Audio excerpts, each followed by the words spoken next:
box liquor store where we were acquired, the subject of today's video, Four Roses single barrel strength, there was some jackoff who approached one of those poor employees at the store and said, and I quote, "Do you have anything allocated?" Which is a recurring joke in the house, and why don't you tell our beloved audience why that's a douchey thing to say and why you should never say that before we get into how delicious this bourbon is. Yeah, that's the thing. So people need to understand that as I turn it off, I'm smart. Did you interrupt your monologue while I was? No, it's okay, because it's just you and me bullshitting. So one of the fun things about working at a liquor store, right, is you get to see all the douchebaggery things that people do. And there's no more of a douchebaggery thing. And we should probably, I'm sure there's plenty of videos you can find on what not to do when hunting whiskey. We won't make a video on whiskey etiquette. But one of the main things you don't do is walk into a store, right? It's, whether you know the people that work there or not, and you start the conversation off by, do you have anything allocated or do you have anything in the back? You just don't. Why is that bad for? Well, the common misconception, and it's sort of a valid thing, right, is over the years, people will get, quote unquote, allocated bourbons or hard to find bourbons. And allocated means that they got like a case of it. Quite possibly. If they're lucky, they got 2 cases, maybe 3 on a really good day, right? So what a lot of people think, which is fair, is that nice two-handed job, guy. Well done. The two-handed pour. I haven't seen that in a minute. I gotta give you shit. But anyway, getting back to what I was saying. So what a lot of bourbon hunters think is that every store gets their allocated or their harder to find whiskeys and they stick them in the back, right? And they only pass them out to their buddies, right? That's the thing that most whiskey hunters think. And that's not how it works. Typically not. I'm not going to say never, because you're going to have some stores. But mostly at big box stores. Especially big box stores. They're contractually obligated to put everything for on a the lot shelf. of them, yeah. Yeah, the days of hiding stuff in the back are pretty few and far between. Now, if you get a small mom and pop, that maybe they don't want to just put it out on the shelf, right? They want to save some of the harder to find whiskeys for their best customers. Exactly. Right? So somebody that's built a relationship, they spend a good amount of money there, they're there all the time. And all the time could be, 2 times a week, 3 times a week, 4 times a week. Just make yourself seen, make sure you're buying stuff, right? And then you're going to be more apt to get the harder to find whiskey. So this gentleman that you were just talking about, we were just sitting there and we had a cart, a trolley full of new and unique whiskey. New, hard to find whiskey, really good stuff. And he came in and asked if there was anything allocated, and he got the normal answer. He's like, no, nothing came in. The guy's like, oh, okay. And he just left. Meanwhile, you and I are sitting there looking at each other, and we've got $500 worth of really unique and hard to find stuff. This happens to be one of them. Four Roses single barrel strength, something that you've been hunting for 5 years? I've been looking for a while because typically, typically on the Four Roses line, there's a couple other over there, but these are the typical single barrels that you'll find at most stores. Like they're $45. These are really good. I turned a lot of people onto these, but they have like the Barrel Select. Four Roses has been around for forever. For a long time, yeah. And they make really good stuff. For kind of a side note, for a lot of people that would come in hunting for Buffalo Trace stuff, I'm like, you basically got kind of 2 options if you want, well, 3, now the benchmark's there. But I'm like, you got 3 options if you're hunting for like Buffalo Trace. You can go the benchmark route, which is Buffalo Trace's like bottom shelfer, right? But that's really good, and they offer a whole variety of stuff. You can go MGP, which there's a lot of companies that source from MGP, or the third was Four Roses, because that's going to be a similar, not exactly the same, but it's going to be a similar profile. And so I've seen with the Four Roses, they had the barrel select stuff. Now this, I believe this is a single barrel store pick. But you know, I've seen the barrel strength stuff out there, and they've got some LEs, some limited editions and stuff. They're hard to find. So you can imagine when I saw the, you know, a store pick, they call it a private selection, sitting on the shelf, I'm like, oh, I'm buying that. Even at what was it, $110 or something like that? I don't know if it was that much. It was pretty pricey. That and one of the other ones that we bought, that and the Peerless we bought was like $100. Peerless is always expensive. Yeah, it's, and we'll get into that when we do that video. But I did see this locally, and we had to buy it, and I thought we had to talk about it. So that's my take on it. Now we have been seeing. I know you laugh. What was that? Awkward pause. Jesus Christ. Awkward pause. My guy's wearing a blue suit. What do you want from me? So I have seen lately around Central Texas, there are a lot of other Four Roses that are coming out now that are single barrels with the different mash bills and the different yeast strains. Now, I believe Four Roses' claim to fame is that it has a bunch of different yeast strains, which it makes up the letter combinations. Yeah, and listen, I've told you this before, I'm not a Four Roses nerd. I just like Four Roses. You appreciate Four Roses, but you're not willing to get into the weeds. No, that's too much, because they've got something like 6 different mash bills, they've got something like six different yeast strains, and how they combine each mash bill and each yeast strain dictates what's in the bottle. Now, if you go, like we just went to the local specs today, not this, they didn't have this, but they had a bunch of the different single barrels with the ONSP or something. And they had like 4 different ones. And if you're a Four Roses nerd, you can really get into the weeds and figure out what mash bill you really like, what yeast strain you really like, even from which rick house it comes from. If they had a sampler pack, that would be cool. That would be really cool, actually, to have like a 6-pack. Yeah, or a 4-pack, or whatever. 6 is too much. Yeah, but just have something. God, I should have done this. Sorry, OCD. That's my bad, dude. But yeah, that would be really cool. I mean, because now, if you want to do it yourself, you're basically buying, 4 bottles of this with the different strains, and you have to sit down and taste through all of them, and you can do that if you have the money. We don't have the money to do that, which is why we haven't really invested in that. But when I saw the barrel strength, that gets expensive fast. Yeah, because that's what $60 a pop to test all of them. Good business model, to be sure. Yeah, good for them, right? But so when we found the barrel strength, I was stoked on it just to try it. And then when we found out it was a store pick, I'm like, even cooler. Let's see what they have to offer, and see what we think, basically. This recipe is OESK, which is 75% corn, 20% rye, and 5% malted barley. And OESK, at least on the little lore sheet that's attached to the bottle, is described as spicy with a full body. Okay, that's pretty generic, but let's give it a sniff test and.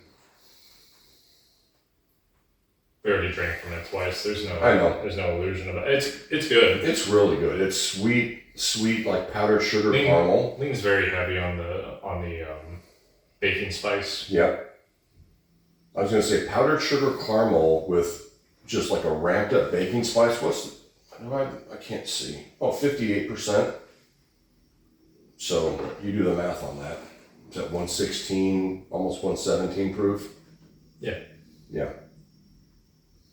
So as far as bourbon goes, it's, I'd say the mid-high proof range, right?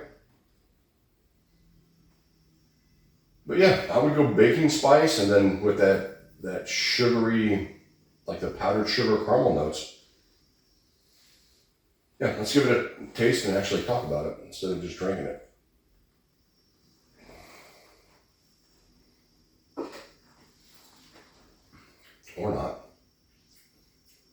Yeah, super spicy. Nice and sweet. I don't have a lot to say on it because it's very straightforward and it's very nice. There's almost a minty note, which I think which comes from it's a higher rye, lower malted barley. Mm-hmm. The high corn is going to be obviously it's where you get a lot of that sweetness. You're going to get proof in it. Finish kind of falls off a little bit for me. Like it's just a bright, right in the front palate, mid palate, super bright, a lot going on, and then it just kind of falls off a little quick. For me personally, it's very bright and flashy. It's punchy. Yeah. It's super bright and punchy. But then I don't know if it does it for you, but then the back of the palate just sort of it goes away pretty fast. Just kind of just dissipates real quick. Mm-hmm. But I always said with people, if you like, Buffalo Trace, and everybody frickin' hunts for Buffalo Trace, and that's fine. They are famous. They are one of the Yeah, but if you want to venture out from that, that's still keeping it similar. It's pretty close because it's still sweet.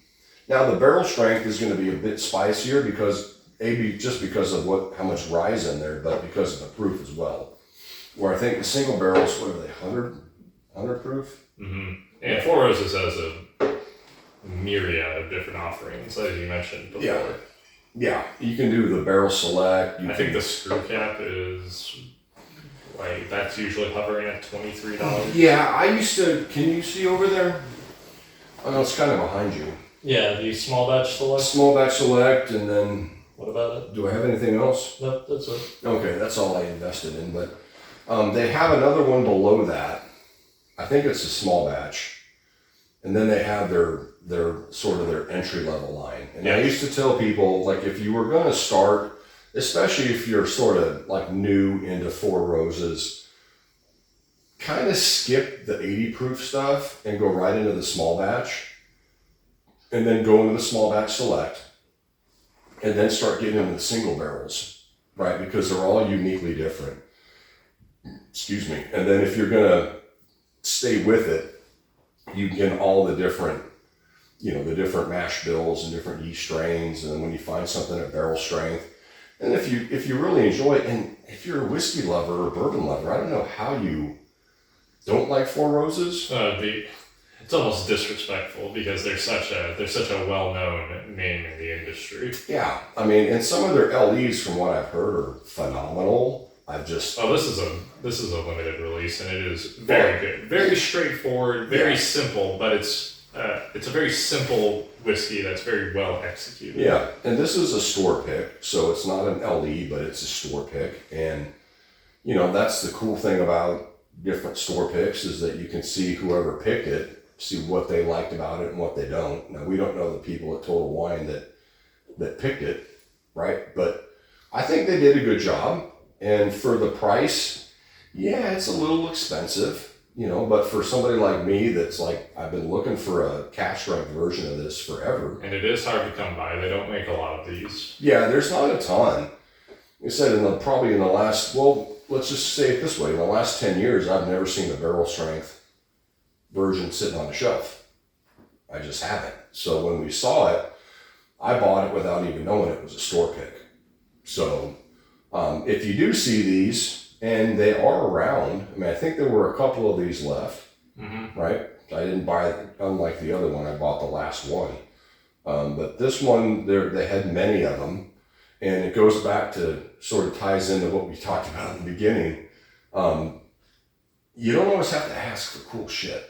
Like a lot of times, cool stuff's just sitting out there. Yeah, and then the big box liquor stores don't ask because you're wasting your time for the most part. A lot of time, and that's what people don't understand about that is that, you have to think those poor fuckers that work there, like I used to, for 8 hours a day. How many times does somebody walk in and ask if you have anything allocated, and then when you say no, they just leave? So you're kind of, poisoning the well a little bit with that, right? It's like if everybody that comes in asks for something allocated, nobody's getting anything out of then it. it's like, even so, it's kind of a side note, even though I'm kind of a dickhead, but even if I had something cool and somebody came in and was like, do you have anything allocated? Be like, nah, we didn't get anything today. Sorry, dude. That's because you weren't cool about it. It's because you weren't slick about it. No. You didn't keep it on the down low. And that's the thing, you weren't buying anything else. Now, I didn't own the store I worked at. I just worked there. But in the bourbon world, that's one of those things. You have to understand that, and that's what building relationships is about, right? Mm-hmm. If you don't, you can't just ask for special treatment. You have to build up a rapport with and somebody. kind of earn the respect. Mm-hmm. We've talked about this many mornings, hanging out, having coffee. It's about, you have to earn the respect of people. And if you're somebody that comes in and buys their store picks, especially if it's a mom and pop store. Because they spend a lot of money on store picks. They spend thousands and thousands of dollars to buy a single barrel of whiskey to put their label on it, right? And if they don't sell it, they just sit on it, and they can't really afford to put it on sale. Like some of the cool shit we bought recently has been on sale. Mm-hmm.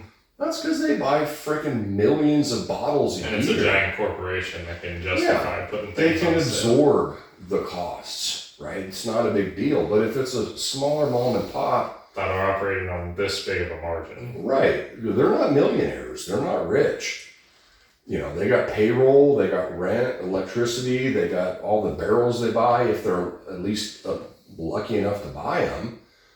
So if you go in there and you're friendly and you don't ask for special shit and you buy their store picks and you build rapport, then next thing you know, when something cool comes in, they'll think of you. They'll be like, oh, hey, are you looking for this? And even if you're not looking for it, you want it?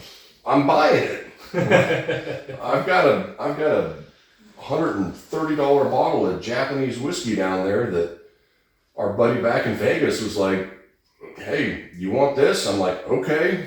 I'm like, I don't care. You still don't know anything about Japanese whiskey? Not a lot. I know a little bit, but I think you know more about Indian whiskey than you do about Japanese whiskey. Probably. They're pretty similar though. I'd be okay. We could pull that. We could do that review next if you want. I'd be okay. But anyway, it's kind moral of the story. Don't ask for favors, because the only way that you get favors is by not asking for favors. Yeah, and just be loyal. And the same goes for big box stores, right? That's the thing. If you're in there frequently, the salespeople notice when you buy stuff.